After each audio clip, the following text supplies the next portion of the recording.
Hello everyone, welcome back to our channel. Summer వచ్చిందంటే చాలు ఎక్కడ చూడు మల్లె మొగ్గలే కదా. ముఖ్యంగా మన ఆడవాళ్ళకైతే మల్లె మొగ్గలు అంటే చాలా ఇష్టం ఉంటుంది. సమ్మర్లో అయితే ఇవి ఎక్కువగా పూస్తుంటాయి.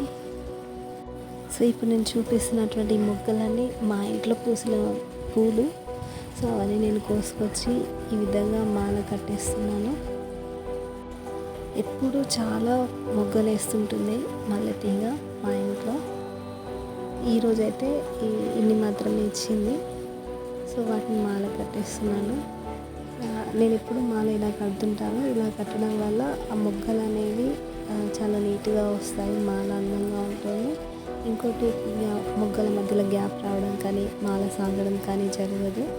ఆ మొగ్గలని ఊడిపోకుండా ఉంటాయి పూలు అనేవి. సో నీట్గా ఉంటుంది మాల. సో ఈ విధంగా కట్టేస్తున్నాను. మల్లె మొగ్గలు అంటే ఇష్టం ఉండని వాళ్ళు ఎవరు ఉండరు కదా. సో మీకు కూడా మల్లె మొగ్గలు అంటే నచ్చినట్లయితే, ఇష్టమైతే తప్పకుండా వీడియో లైక్ చేయండి, నాకు సపోర్ట్ ఇవ్వండి. ఇంకా మరిన్ని వీడియోస్లో మళ్ళీ కలుస్తాం.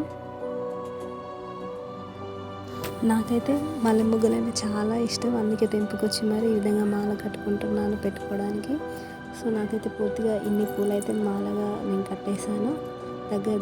దగ్గరికి అల్లడం వల్ల 2.5 మాల వరకు వచ్చింది. అదే బయట అమ్మే వాళ్ళు అల్లినట్లయితే దగ్గర నియర్లీ 5 మూరస్ అలా వచ్చేది పూలైతే. సో లైక్ చేయండి. Thank you so much. Bye bye.